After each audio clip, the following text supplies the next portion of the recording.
ఈరోజు నేను doctor G Ranjith Reddy Chevella parliament కాన్స్టిట్యుయెన్సీలోని కాంగ్రెస్ పార్టీ అభ్యర్థిగా హస్తం గుర్తు మీద రెండో సెట్ నామినేషన్ దాఖలు చేయడం జరిగింది. మా గౌరవనీయులు, మా వికారాబాద్ డీసీసీ అధ్యక్షులు, పరిగి స్థానిక శాసనసభ్యులు అన్న పెద్దలు రామ్మోహన్ రెడ్డి గారు, మా టిమ్రిస్ చైర్మన్ సోదరుడు ఫహీం భాయ్ గారు, మా షేర్లింగంపల్లి నియోజకవర్గ ఇన్ఛార్జ్ జగదీష్ గౌడ్ గారు, మా మహేశ్వరం ఎంపీపీ సునీత అంధ్యానాయక్ గారు సమక్షంలో ఇవాళ సెకండ్ సెట్ నామినేషన్ దాఖలు చేయడం జరిగింది. చాలా చాలా సంతోషం. ఇప్పుడే చెప్పారు కలెక్టర్ గారు 50 అప్లికేషన్స్ వచ్చింది, 45 కంటెస్టెంట్స్ ఉన్నారని. ఎప్పుడైనా ప్రజాస్వామ్యంలో ఎంతమంది పోటీ చేస్తే అంత బాగుంటుంది. మనకు కావాల్సింది రాబోయే తరాలకు, రాబోయే రోజులకు, మన పిల్లల భవిష్యత్తు కోసం మన ప్రజాస్వామ్యాన్ని ఎలా కాపాడుకోవాలన్నదానికి ఇది ఒక నిదర్శనం. ఇంతమంది రావడము, నామినేషన్లు వేయడము, రాబోయే పోటీలో ఎవరి వ్యూహం, ఎవరి అభిప్రాయాలు వాళ్ళు చెప్పాలి, ప్రజలు నిర్ణయించాలి. ప్రజలు ఎప్పుడైనా వాళ్ళు నిర్ణయితలు కాబట్టి వాళ్ళు అనుకున్నది ఏం కావాలి, ఎందుకంటే వాళ్ళ భవిష్యత్తు కోసం వాళ్ళు ముందుకు రావాలి, వాళ్ళు ముందుకు పెద్ద సంఖ్యలో రావాలి. मेरे मुसलमान भाई बहनों से यही गुजारिश कर रहा हूँ मैं, सब लोग बाहर आइए. సిక్ సోదరులకు కూడా చెప్తున్నాను, క్రిస్టియన్ సోదరులకు కూడా చెప్తున్నాను, అందరూ బయటికి రావాలి.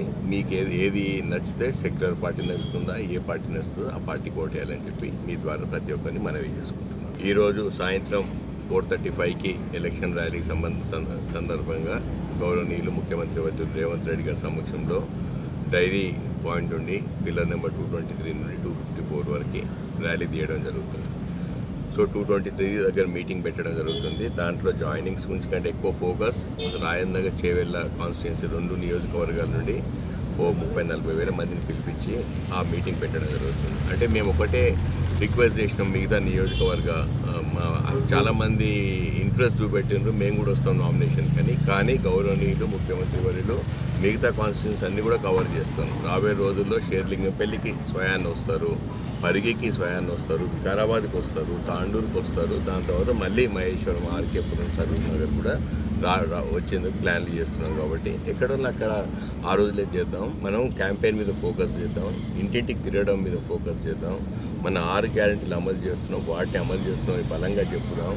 మొన్న రాహుల్ గాంధీ గారు ఏదైతే మేనిఫెస్టో రిలీజ్ చేసి అందరికి న్యాయం చేయాలని చెప్పి, హిస్సేదార్ న్యాయం చెప్పి, యువ న్యాయ్, మహిళా న్యాయ్, కిసాన్ న్యాయ్, శ్రామిక్ న్యాయం అని చెప్పి అన్ని రంగాలలో అందరినీ ముందుకు తీసుకోపోతా అన్న మేనిఫెస్టోని ప్రతి ఇంటికి తీసుకోపోవాలి, ప్రతి గడపకు తీసుకోపోవాలి. మహిళా సోదరుమందు ప్రతి గడపకి వెళ్ళి అందరికి బొట్లు పెట్టి బయటికి వచ్చి కాంగ్రెస్ పార్టీ అభ్యర్థిత్వాన్ని బలపరచాలని చెప్పి రిక్వెస్ట్ చేయమని మా ద్వారా చెప్పడం జరిగింది. సో ఆ ర్యాలీకి పెద్ద ఎత్తున వస్తారు కాబట్టి అందరికీ కృతజ్ఞతలు.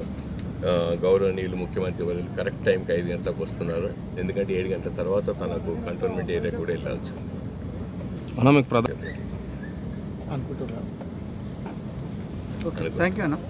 రూపాయల గ్యాస్ సిలిండర్ అమలైంది. ఇక్కడ ఈ 7 జిల్లాలో ఎలక్షన్ కోడ్ మొన్న ఎమ్మెల్సీ ఎలక్షన్స్ అయింది. ఆ రిజల్ట్స్ జూన్ 4 ఉంది కాబట్టి, కానీ మా నాయకులు, మా అక్కడ ఇన్ఛార్జ్లు, మా ఎమ్మెల్యేలు ఒకటే చెప్తున్నారు, ఎవరికైనా రాకపోతే మా బాధ్యత, 200 యూనిట్ల కరెంటు, ఉచిత కరెంటు ఇవ్వకపోతే అది మా బాధ్యత అని చెప్తున్నారు.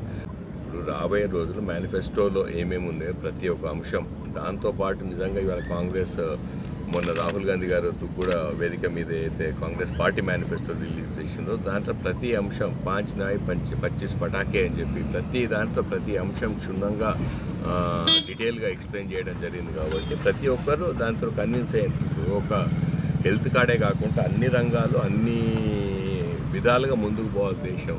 ఇప్పటివరకు ఎక్కడ ఉంది, ఇక్కడికి వెళ్ళి ఇంకెప్పుడు ముందుకు పోవాలన్న ఆలోచనతో ముందుకు పోతున్న కాంగ్రెస్ పార్టీకి అందరు పెద్ద ఎత్తున సపోర్ట్ చేస్తున్నారు, ముందుకు వస్తున్నారు. డెఫినెట్గా మాకు మార్పు కోరుకుంటున్నాం అని చెప్పి కేంద్రంలో 10 ఏళ్ళు అయింది, డెఫినెట్గా మార్పు.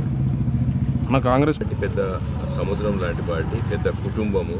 నిజంగా అందరూ ఒక తాటి మీద తీసుకొచ్చి రేవంత్ రెడ్డి గారు ముందుకు పోయినారు. కాంగ్రెస్ కుటుంబ సభ్యులు అందరూ ఎంతో సంతోషంగా ఉన్నారు, ఎందుకంటే పూర్వ వైభవం వచ్చింది. అన్ని మాకు ఎవ్వరు వచ్చినా సంతోషమే.